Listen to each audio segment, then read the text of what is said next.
The buzz in Edmonton right now is unreal. 3 stories from inside the locker room are shaking things up, and one of them could flip the entire season on its head. While one big name faces some unfair heat, another guy is out to prove he belongs in blue and orange. And trust me, there's movement behind the scenes no one saw coming. The front office's trust, roster calls, and contract talks are at the heart of it all. You won't believe what's going down today. So grab a seat, drop a like, and let's get right into it. If there's one thing that gets an Oilers fan's blood boiling, it's watching the team dominate for 3 periods, only to see it all slip away in the final minutes. Stuart Skinner's miscue against the Flames made every fan in Rogers Place hold their breath, then let out that frustrated groan we all know too well. That moment, when the puck sneaks through the glove and becomes the nightmare of the week, it stung watching a sure win turn into a shootout loss. But hold on, this story's got more layers than you think. And GM Stan Bowman made that pretty clear.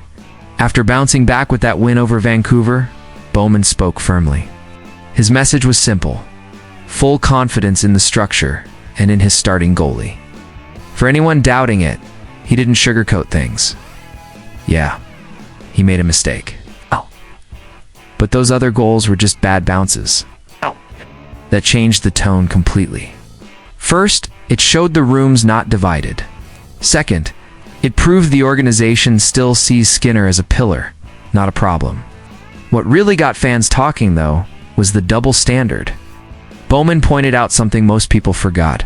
Calvin Pickard made the exact same kind of blunder in preseason, and no one made a big deal out of it. Why is the pressure always heavier on Skinner? The answer probably lies in last season's playoff run. Those memories are still fresh, and fans are expecting perfection from the guy who saved their season more than once. Bowman made sure to put things in perspective. Mistakes happen, especially in a long, grinding season. Inside the room, that message hit home. Pickard's strong showing against Vancouver eased the short-term tension. Sure, but it didn't change the plan. The hierarchy is still clear. Skinner's the starter, Pickard's the backup. There's no goalie controversy here, no matter what the hot takes say. The real story is the mental side of it. A mistake like that can mess with your head for days, but a true goalie has to flush it fast. Word from Sunday's practice was that Skinner looked calm, focused, business as usual.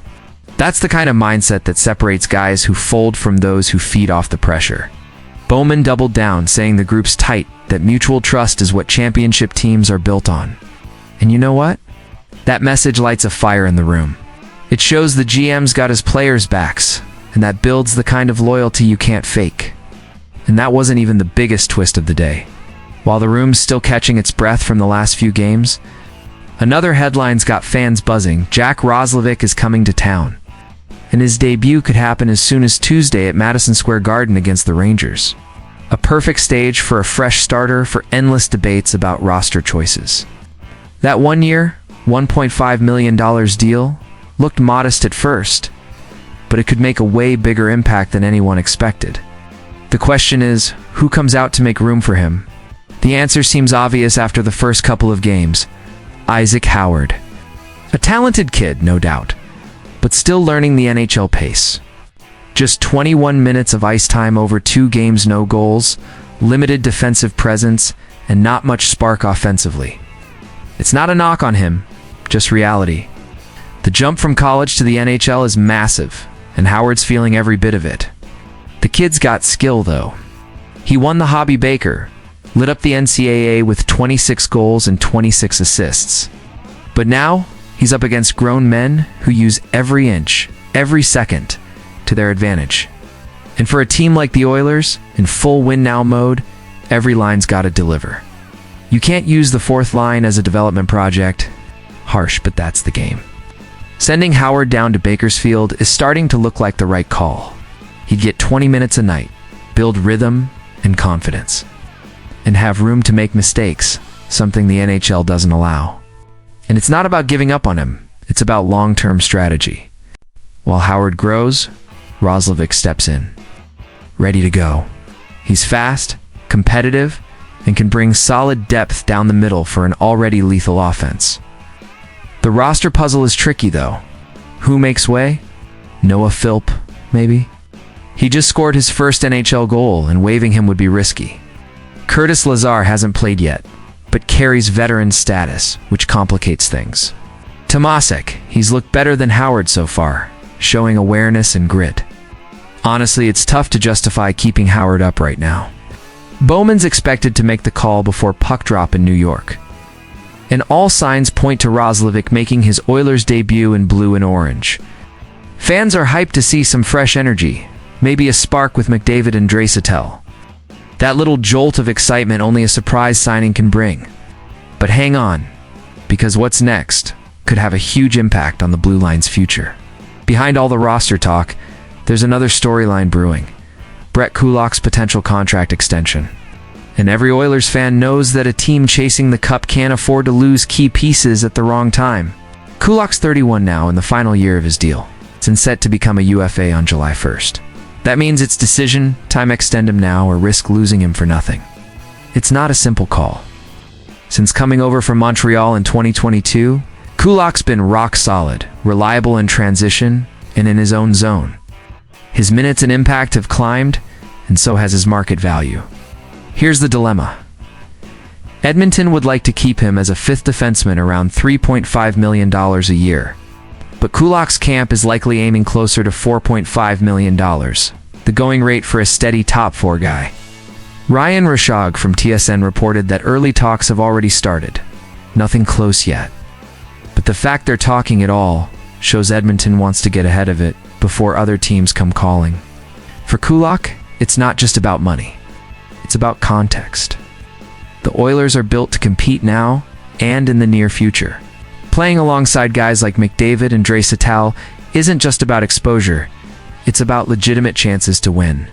From management's side, it's a numbers game. Keeping Kulak adds stability, but it also tightens the cap. With big money deals already on the books, every million counts, especially with future extensions looming. Bowman and his staff know timing is everything.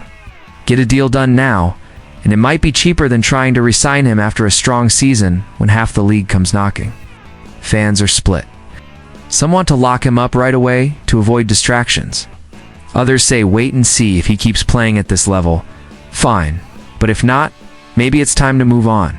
Classic hockey dilemma. Do you pay for security or trust the system? One thing's for sure. On the ice, Kulak's still doing exactly what's asked of him. Clean positioning, smart reads, and smooth puck movement. And come crunch time, that's gold. What happens next? We'll see. But make no mistake, every shift from here on out is part of Kulak's case for his next contract. And something tells me this story's just getting started. Yeah, folks, these stories show exactly who the Oilers are right now. A team that doesn't shy away from pressure. Skinner's fighting to prove he's the guy in net. Roslovic is bringing a new spark up front. And Kulak represents the backbone every contender needs. The season's barely started, and we're already knee-deep in drama, strategy, and emotion. So tell me which stories got you the most fired up. Drop a comment, hit that like button, and make sure you're subscribed.